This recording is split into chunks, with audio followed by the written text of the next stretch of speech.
Então nós vamos abrir a palavra de Deus, a Bíblia, em 2 aos Coríntios. Falar em 2 Coríntios, o nosso abençoado regente do coral, você é corintiano? Por que você mandou o povo vir de preto e branco? Elegância. Você viu isso? Tinha lá em São Paulo essas coisas? Tinha não, né?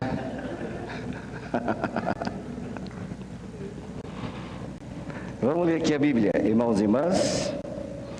2 Coríntios capítulo 4, vamos ler 10 versos. Aqui em 2 Coríntios capítulo 4, o apóstolo Paulo fala sobre uma experiência de vida. A gente sempre tem experiência na vida, depois de um certo tempo da experiência na vida, você diz, puxa, aquilo que eu passei valeu a pena. Ou aquilo foi coisa de Deus, mesmo que a gente não entendesse na época. Então essa é uma experiência que o apóstolo Paulo estava passando, então ele escreveu assim: se é necessário que eu me glorie, ainda que não seja conveniente, vou falar a respeito das visões e revelações do Senhor. Conheço um homem em Cristo que há 14 anos foi arrebatado até o terceiro céu. Se isso foi no corpo ou fora do corpo, não sei, Deus sabe. Então esse, 2 Coríntios 12, errei tudo, né? Nossa, gente. 2 Coríntios 12, verso, aí, agora bateu, né? 2 Coríntios 12. Então, o homem de Deus escreve sobre a experiência. Nessa experiência, ele fala que teve visões e revelações do Senhor. Aí ele fala, conheço um homem. Esse conheço um homem é como aquilo que a gente brinca de vez em quando, tipo assim, você conhece um primo que é muito ansioso, para não falar que é você, né? Aí às vezes você não é, mas talvez você conhece um parente, um primo que faz aquelas coisas que você não aprova, mas às vezes é você mesmo. Por isso ele falou, conheço um homem, ele está falando de si, que há 14 anos foi arrebatado até o terceiro céu. Verso 3. E sei que esse homem, se no corpo ou não sei, Deus sabe, foi arrebatado ao paraíso e ouviu palavras indizíveis, que homem nenhum tem permissão para repetir. Desse eu me gloriarei, não porém de mim mesmo, a não ser nas minhas fraquezas. Pois se eu vier a gloriar-me, não serei louco, porque estarei falando a verdade. Mas evito fazer isso, para que ninguém se preocupe comigo mais do que vê a mim ou do que ouve de mim. Verso 7. E para que eu não ficasse orgulhoso com as grandes revelações, foi-me posto um espinho na carne, mensageiro de Satanás, para me esbofetear, a fim de que eu não me exalte. 3 vezes pedi ao Senhor que o afastasse de mim. Então ele me disse, a minha graça é o que basta para você, porque o poder se aperfeiçoa na fraqueza. Quem falou isso foi Jesus. De boa vontade, pois, mais me gloriarei nas fraquezas, para que sobre mim repouse o poder de Cristo. Por isso, sinto prazer nas fraquezas, nos insultos, nas privações, nas perseguições, nas angústias, por amor de Cristo. Porque quando sou fraco, então é que sou forte. Ele falava das coisas que passavam, e ele passava com boa vontade, não porque gostasse, porque ninguém gosta de passar por tribulações, provações e coisas todas, mas ele falava por obediência de Cristo e por amor a Cristo. A gente obedece por amor a Cristo. Esse é um texto da palavra que mostra para nós muitas vezes o diagnóstico que nós temos. Nós somos um povo, a raça humana, ela é uma raça que ambiciona lugares reservados, lugar de destaque, mesa principal, cadeira de honra, quer ser apreciado. O ser humano tem essas necessidades interiores que às vezes elas extrapolam. Muitos usam poder e força para se impor sua autoridade, porque deseja que seja diferenciado. Todo mundo gosta de ser diferenciado, e muitos procuram ser diferenciados, e o nosso ego fala muito alto. Nós gostamos do destaque, né? Os títulos, nós gostamos de títulos do fulano. Eu sinceramente sou um desse sujeito que quando chego num lugar prefiro ficar desaparecido. Mas não é comum, as pessoas gostam muito de ser destacadas e serem chamadas. E essa é uma característica do ser humano, ele se enobrece. A gente tem sempre o desejo de estar acima dos outros. É muito legal quando falam das suas conquistas. Ah, eu fiz isso. Fulano não fez, mas eu fiz. Mas olha o que eu fiz. E às vezes a gente raro, diminui a qualidade de uns para aumentar as nossas supostas qualidades. Não é? Porque a gente são um povo meio daquele que se coloca no mercado com valor superfaturado, né? Às vezes você gosta de, qual que é o seu valor? Meu valor é 1 milhão. Aí os outros, porque os outros são o nosso espelho, falam assim, não, você está olhando com que ótica, né? Na nossa avaliação você vale 2.500. Vale 2.500. Qual é o motivo da sua tão grande valiosidade, né? E a gente vê isso. Então é muito difícil alcançar essa posição de destaque e não ter uma estima de importância que nos faça valer mais do que os outros. Sempre que chegamos a um posto elevado, a gente começa a acreditar, bem sério mesmo, que somos realmente melhores e merecemos um tratamento preferencial. Não é? Quando não lembram da gente, não olham pra gente, não destacam a gente, como a gente fica bravo, né?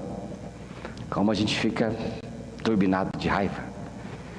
Porque a gente gosta de ser valorizado, chamado, destacado em tantas coisas, né? E quando não fazem, é o problema. Quando não fazem, o que acontece com a gente? Mergulha na deprê. Ninguém gosta de mim, ninguém fala comigo, ninguém me ama, ninguém me liga. Não é? A gente fica naquela coisa toda, né?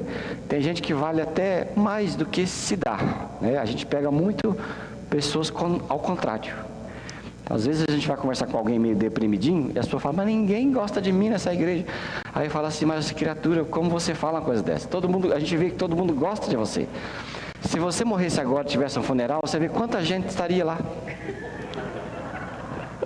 Você quer morrer? Você quer uma morte súbita para você, quem sabe você veja, né? Porque se a gente vê, é outro papo, né? A gente não sabe se vai ficar pairando aqui, vendo as coisas, né? Mas às vezes fala assim, mas olha, gostam sim. Eleve um pouquinho sua estima, para você ver que não é tanto assim. Então os dois lados da moeda são muito interessantes de se conviver neste mundo de humanidade tão complicada como nós. Eu não sei se vocês já perceberam, quando eu estou com uma crise muito forte, eu falo assim, eu vou me abandonar. Porque às vezes tem que se abandonar, entendeu? Você se valoriza muito, tem muitas coisas.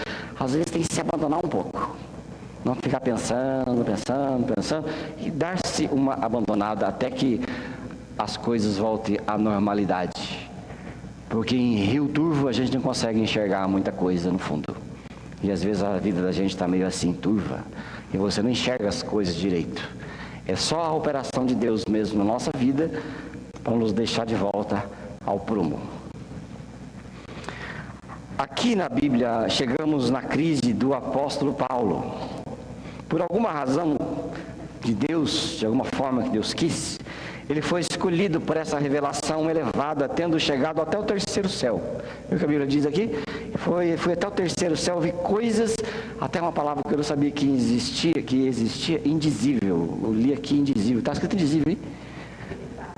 Então aqui na minha Bíblia, É interessante, eu não sabia que tinha aqui. Indizível.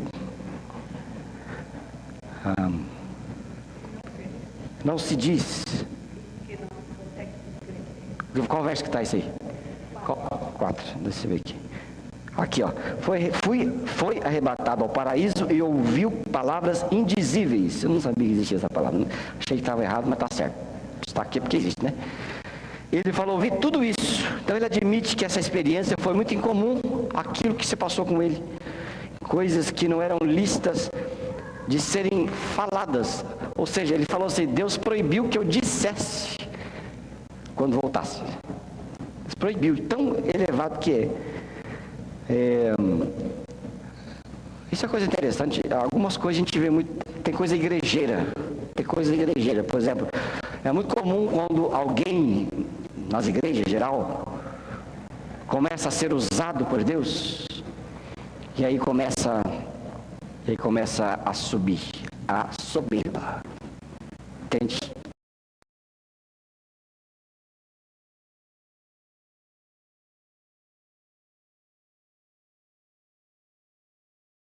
Satânica, tornar alguém humilde e quebrantado.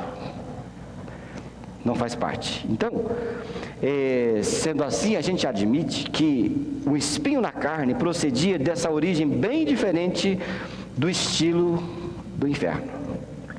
O espinho na carne era um mensageiro de Satanás, mas não havia sido posto por Satanás. Ele nunca iria colocar uma farpa que fosse contra os seus objetivos. Foi Deus quem determinou que este estrepe fincado no pé do homem de Deus exercesse o ministério de quebrantamento e humildade por causa das revelações que ele teve e para que ele não se tornasse altivo, não se tornasse quase um diabo. Na minha opinião, eu coloquei aqui para falar bem certinho. Na minha opinião, a Bíblia diz assim, o diabo fica ao derredor, procurando aqueles a quem possa tragar. Já leram isso na Bíblia? Ele fica ao derredor. Então, nesse caso, eu creio que Deus permitiu algumas aproximações na vida do apóstolo Paulo, sem que o diabo soubesse que estava prestando um serviço terceirizado. Vocês entenderam? O diabo fica ao redor, Deus nos protege, amém? Protege ou não protege? Ele fica ao redor e está nos protegendo. Ninguém precisa ter medo do diabo aqui. Pode ficar tranquilo, manda sair que ele sai, vai embora. Não precisa ter medo, mas também não precisa ficar futucando. Tá certo? Esse negócio de crente ficar assim, vem diabo, vai diabo. Isso não dá certo. A Bíblia diz que foi Moisés que não ousou lidar com o bicho, mas mandou aquele que pode. Foi quem? Quem? O anjo Miguel. Moisés mandou o Miguel, não foi? Por aí, é o Miguel, Gabriel. Ele mandou. Ele falou, não vou mexer. Então a gente não precisa ficar futucando, mas também não precisa ficar com medo. Porque diz que era um leão velho não caça, principalmente filho de Deus. Não precisa ter medo. Mas aí, por uma dessas, um mensageiro desse, Deus permitiu que eu tocasse sem saber o que estava fazendo, sem saber que estava prestando um serviço terceirizado a Deus. Você entende? Outro exemplo disso é o seguinte, quando você vê que, quando Jesus morreu na cruz, o diabo achou que tinha vencido. É ou não é? Já leu? Várias vezes, coisas parecidas. Mas quando Jesus morreu na cruz, foi o tiro no pé que o diabo deu. Porque ao ressuscitar, ele venceu a morte. Como é que se vence morte? Com ressurreição. Como é que se vence picada de cobra? Com o veneno da cobra. É o próprio antiofídico que faz com que o veneno da cobra seja extirpado e nos devolva a saúde. Quando o diabo diz que matou Jesus, a festa durou pouco, porque na ressurreição ele triunfou em glória e venceu a morte. Amém? Então é a mesma coisa, um mensageiro do diabo que Deus permitiu para que deixasse o homem humilde. Você vai ficar humilde. Por que vai ficar humilde? Porque conheço vocês. Deus nos conhece. Nós somos muito corruptos. Nós não sabemos lidar com muita alegria, muito dinheiro, muita vida boa.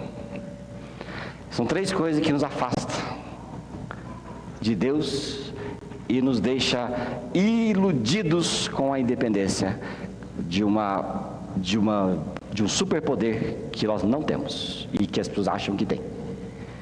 A gente não sabe lidar. Então, bem melhor é quando há algum espinho que nos faz refletir quem somos de verdade, para que a gente continue humanos e quebrantados diante de Deus. Os espinhos são muito necessários. A graça de Deus frequentemente providencia um meio tanto espinhoso para tratar daqueles que são agraciados com as revelações mais elevadas do trono. Muitas vezes aqueles que receberam uma manifestação especial precisam de um tratamento mais agudo para não cair na tentação de se considerarem melhores ou privilegiados. Às vezes é um tratamento necessário. É a dosagem de Deus para os seus filhos. Às vezes dá uma coisa, dá uma tiradinha em outra coisa, porque conhece a nossa essência, conhece a nossa vida, que a gente não sabe lidar muito bem com coisas que a gente recebe, e principalmente com coisas de Deus que a gente recebe. Não é a nossa. Você não dá esmola com o chapéu dos outros, e você não pode fazer coisas com o que Deus te deu, dizendo que é teu. É isso que ele estava dizendo com Paulo, o apóstolo, e quando ele estava tratado com um espinho na carne. Pessoas que se julgam especiais, que nos parecem discretas e submissas, guardam com frequência uma emoção sufocada de importância e uma necessidade profunda de reconhecimento, que precisa do tratamento de Deus. Tem gente que, se você não reconhecer, se você não adular, não bajular, aquela pessoa morre. Ela morre de angústia, porque não lhe dão o valor devido, não lhe dão o valor necessário. São gente doente, que precisa de reconhecimento dos outros constantemente como um combustível para viver, que precisa sempre estar sendo bombada, sempre está sendo elogiado o tempo todo quando a coisa começa a descer. E é assim que funciona muitas vezes. Mas as bênçãos dos espinhos podem ser destes tratamentos para curar nossa síndrome de excelência, de perfeccionismo, de dependência dos outros e de doença. Não reclame dos espinhos e de sua vida. Não reclame. Viva com sabedoria. E procure, já que você é um filho de Deus, uma filha de Deus, entender os seus propósitos para a sua vida. Por que, se isso está acontecendo comigo? Qual é o motivo de Deus estar tratando comigo? Porque se a gente deixou a vida na presença do Senhor, é sinal que a gente confia que Ele cuida de nós, não é verdade? Você não concorda? Quem acha que é filho de Deus aqui? Quem tem certeza, erga a mão. Tem certeza que é filho de Deus, filha de Deus? Então você está nas suas mãos. E estando nas suas mãos, descanse. Descanse nas suas mãos. Traga tudo para Ele. O que está acontecendo isso comigo? Tem um propósito. Você não vai entender agora. Nós não entendemos agora. E às vezes, outros entenderão a nossa vida. Sabia? Às vezes você não entende, não vai entender, mas muito depois, outros verão você e vai dizer: olha o que aquele homem, aquela mulher passou, e olha hoje o resultado. Você não compreende. O Filho de Deus, a Filha de Deus, sabe que os espinhos são colocados por algum motivo, quando vem do Senhor, quando vem dele. Então, quando Deus condecora alguém com uma experiência excepcional, não sei se você já teve, porque às vezes você recebe alguma coisinha e sai contando para todo mundo, né? Ah, eu tive uma visão, eu sou assim, eu sou daquele jeito, eu sou, você não é. Em determinado tempo da igreja, foi muito disso. Eu fui, você não foi. Eu recebi, você não recebeu. Que coisa, já começa no seno de Deus por aí, né? Já começa no seno, quando você começa a ter e achar que a sua experiência tem que ser a mesma para todo mundo. Aí não serve. Dia um adolescente chegou e falou assim: mas pastor, eu não falo em língua, todo mundo falando. Eu falei: mas minha filha, nem eu falo. E para a gente tem importância, para outros não tem. Isso não é fundamental. Tem coisas da vida que para uns são muito importantes, para outros não tem menor valor. Não é verdade? Tem coisa que é muito valoroso para um e para outro não faz diferença. Hoje eu comentei de manhã, assim, tem gente que casar é o sonho, é a vida, e outros não, e não faz diferença. Por quê? Para um aquilo é importante, para outro não é importante. E tem outras coisas da vida pela qual qualquer pessoa pode viver muito, por N objetivos igualmente válidos. Experiências espirituais para uns é importante, para outros determinada experiência não é. Não estou dizendo do novo nascimento, isso aí é coisa que senão vocês não estariam aqui. Mas às vezes determinada experiência que você vê por aí, uns rodopiam, outros pulam, outros caem, outros cantam, outros falam, entendeu? Uma coisa nada assim, às vezes você acha, aquilo é conversão. E não é nada de conversão. Não tem nada disso. Conversão é o espírito quebrantado diante de Deus. Cutuca para você ver. Você cutuca o bichinho lá. Às vezes a gente tem que fazer assim, né? Como é pastor. A gente não faz não, porque a gente é meio frouxo. Mas às vezes você pega um sujeitinho lá que está se aparecendo muito, tem que dar um cutucão, sabe? Você cutuca. Se virar e rebotear, é cobra. Agora você ficar mexendo assim, mexendo que nem minhoca assim, é de Deus. Isso aí é minhoca. Esse é tratado por Espírito Santo, tratado por Deus, não vai fazer nada. Agora quando vão, eita, olha aqui na igreja, de vez em quando a gente faz assim, pelo amor de Deus, passou aqui. Às vezes você cutuca, vem um rebote. Isso é pelos frutos os conhecereis. Fruto do Espírito. Você conhece alguém. Então quando Deus faz isso, geralmente Ele trata. Os sofrimentos dos espinhos servem para demonstrar a limitação da nossa vida natural e nos tornar conscientes da fragilidade da nossa existência, bem como do poder do pecado que nos incita aos pódios, aos altares, aos púlpitos, aonde você pode mandar e aparecer. O ser humano gosta disso. Então, se Deus estava tratando com o apóstolo Paulo, ele tinha que tratar certo, porque aquele homem não poderia ter uma síndrome de Lúcifer no ministério. Entende? Esse era o objetivo de Deus para aquele sujeito. Então, quando vemos o nosso Deus se tornando homem e rei dos reis, com uma coroa de espinhos na cabeça, somos levados a refletir sobre o verdadeiro significado da grandeza e sobre o valor dos sofrimentos que nos desvendam a importância de uma vida que tem estimativa tão importantes quanto a vida eterna. Quem é que recebeu a coroa de espinhos? Jesus, o Senhor. Ele é o nosso maior exemplo. Jesus veio se tornar o exemplo para nós. Exemplo de quebrantamento, exemplo de humildade, exemplo da sua vida. E ele falou: vocês vão andar nos meus passos.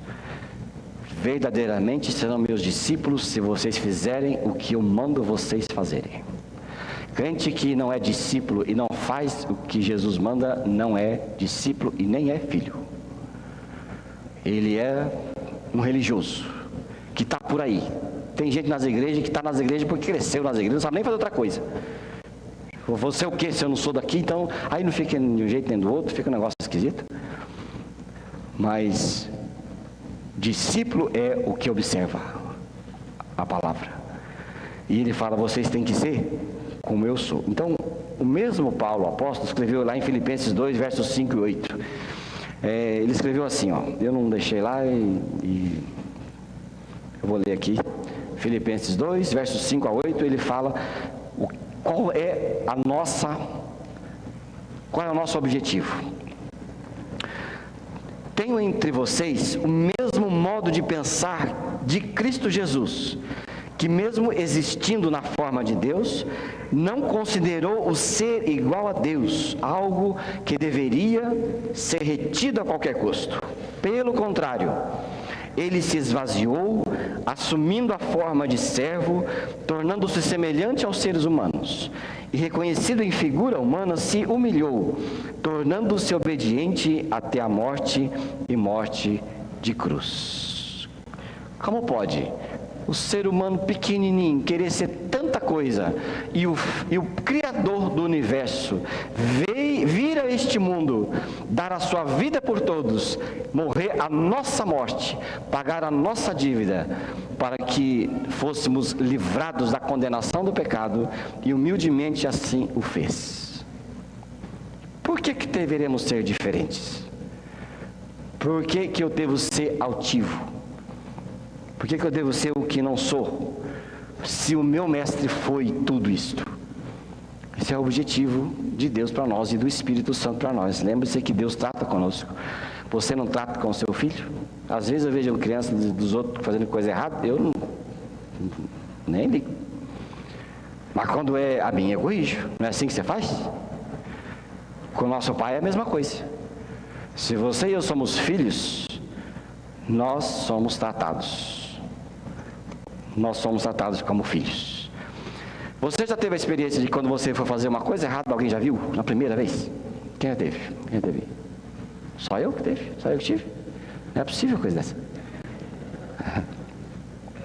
Você vai lá, você vai fazer uma coisa errada, né? Tem coisa que o pastor pode contar, Deus misericórdia. Contar outra coisa mais leve. É difícil contar outra coisa mais leve. Não pode, né? Se pregador, ele geralmente fica pelado, né? Porque conta tudo, né? Mas não vou contar, não. Às vezes você está num lugar, aí você olha para os lados, vou comprar, vou fazer, vou comprar, vou fazer, vou comprar, vou fazer, compro, não faço, compro, não faço, compro, não faço, compro e faço. Quando pega alguém, chega, Paz do Senhor, irmão. Ó, tem uns que são mais espertos, né? Um amigo meu falou assim, ó, quando quer tomar uma cervejinha, ele falou, não é nada de mim, ele chegou e falou assim, quando eu quero tomar uma cervejinha, eu chego no bar e falo assim, Paz do Senhor, irmãos. Se ninguém falar nada, eu peço.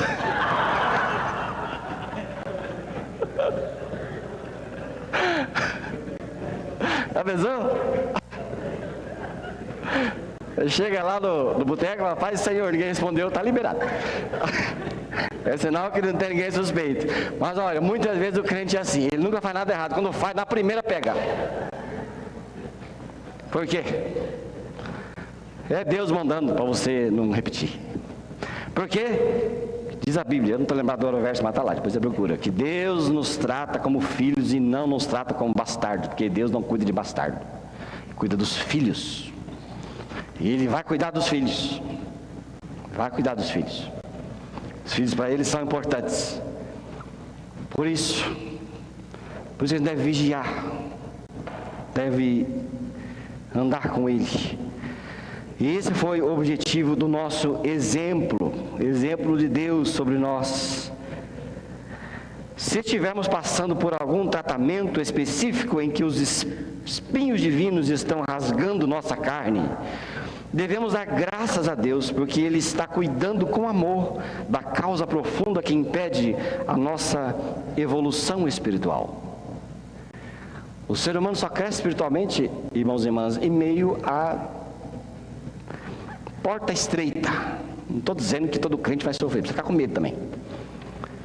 Mas a porta estreita, muitas vezes, são instrumentos de Deus para nos desimpedir que a gente evolua espiritualmente. E evolução espiritualmente tem nada a ver com a evolução mundana, conforme você logo já tem na mente, que é a evolução de carreira, de dinheiro, evolução de status, evolução de não sei o quê. Porque aqui na Terra evoluir é ser, né? É ser o perfeito, o ótimo, o rico, bem-sucedido. Aliás, estou com as pitangas cheias desse negócio dessa religião moderna da bem-sucedância.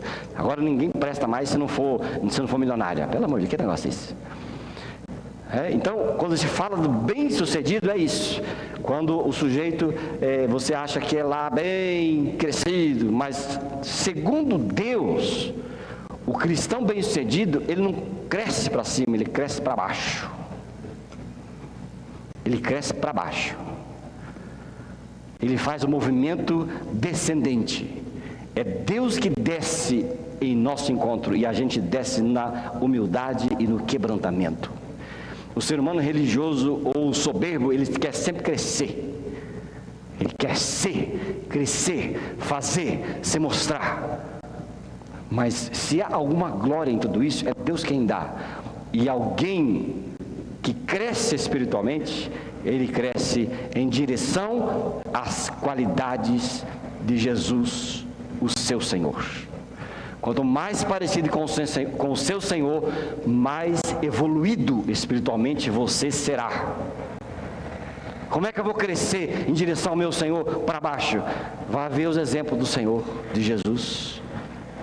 Vai ver quem que ele fala que é bem-aventurado, quem que é rico. Vai ver quem que ele fala, quem que é aquele que é visto aos olhos de Deus. Vai ver quem que vai herdar o reino. Vai ver as características que ele falou nas bem-aventuranças. O bem-aventurado para ele é diferente do sucesso deste mundo. O sucesso deste mundo é passar por cima dos outros, é vingar-se, é mostrar que é superior. O sucesso, segundo Deus, é perdoar, é descer, mesmo que você não mereça, mesmo que você seja julgado injustamente, mesmo que você seja falado de você que você não merece aquilo de você. E não guardar rancor, e não criar raiz de amargura, mas pagar o mal com o bem. Isso é crescer e evoluir espiritualmente, segundo Deus. E aos olhos deste mundo, isto é fracasso. Mas bem-aventurado é aquele que é bem visto aos olhos de Deus, e muito mais bem-aventurado é aquele que é mal visto aos olhos do mundo. Porque a Bíblia diz, quem quer agradar ao mundo, o que acontece? Desagrada a Deus. Toda vez que você estiver agradando o mundo, você não está agradando a Deus. Nesse mundo corrupto.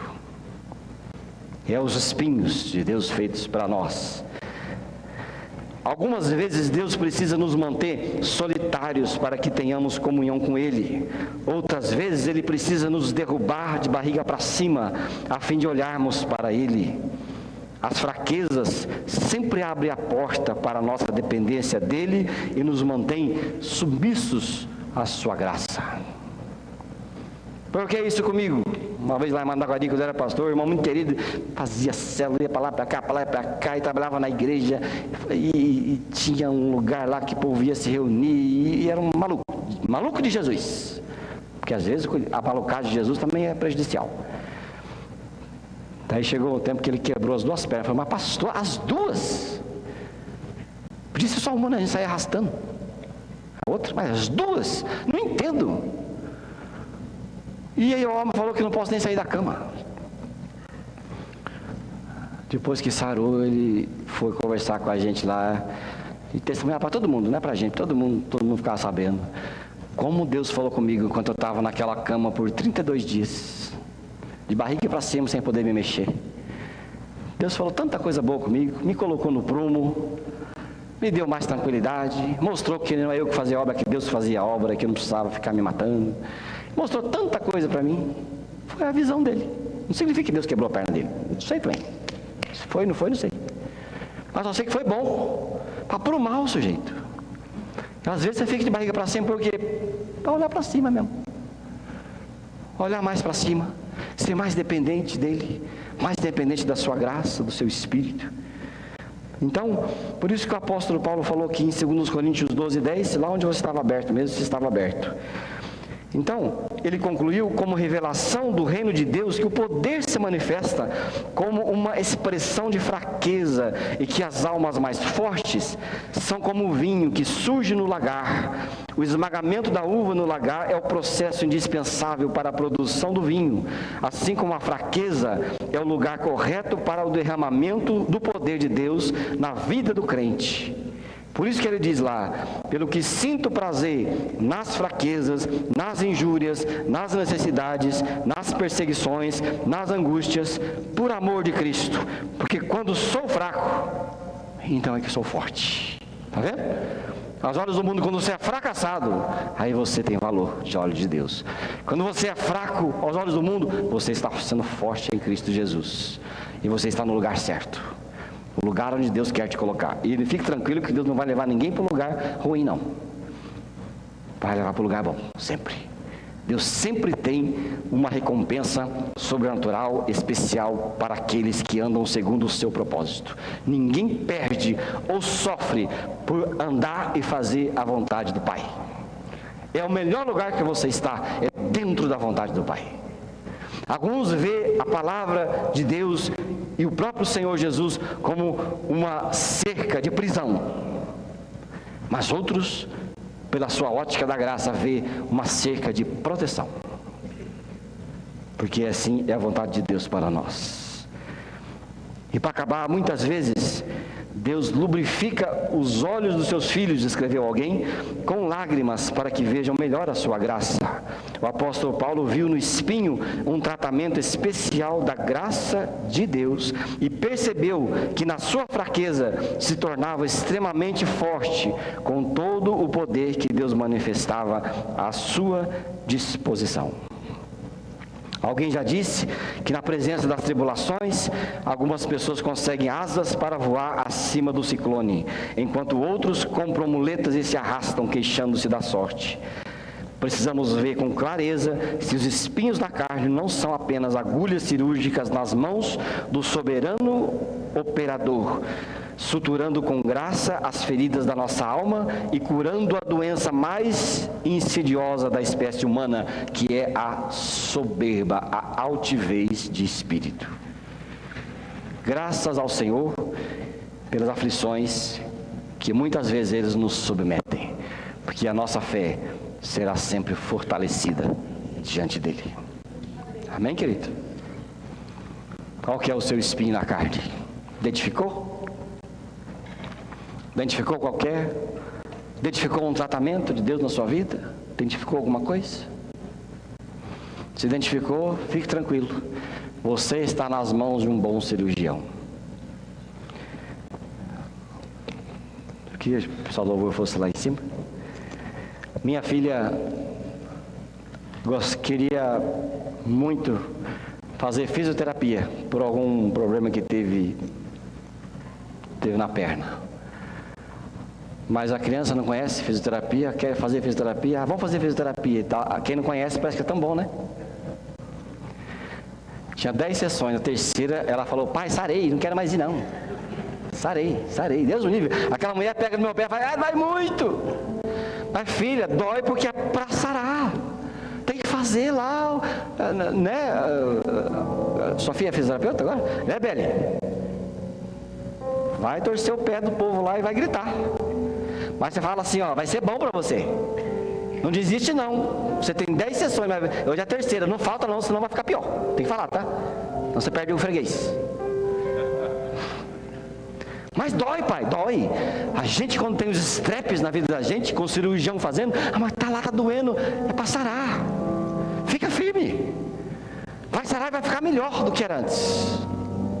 Vai ficar melhor. Discirna os espinhos. Quero orar com você. Fecha teus olhos. Se você quer uma oração agora, talvez você identificou algum espinho na carne, talvez você não compreende uma situação que se passa com você, talvez você precise que Deus te revele. Fica em pé e vamos orar juntos. Quero orar, colocar sua vida diante de Deus. Ele vai fazer um tratamento na sua vida, te revelar, te mostrar.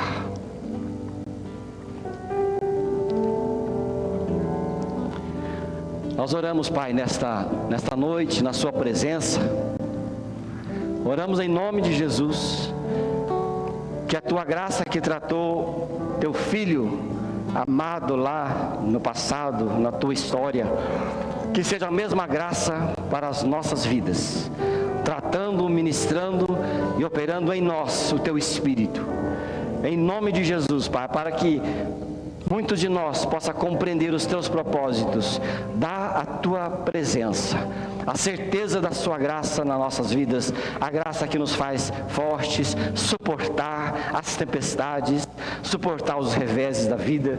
Que o Senhor seja conosco e abençoa nossas vidas. Que os espinhos sejam para nós lições que vêm do alto e nós possamos tirar muito proveito se está acontecendo em nossas vidas. Eu oro pela vida dos meus irmãos e irmãs que estão aqui, que a tua bênção seja sobre cada um deles, em nome de Jesus. Amém, querido? Pode sentar. Deus te abençoe ricamente. Vamos se abençoar.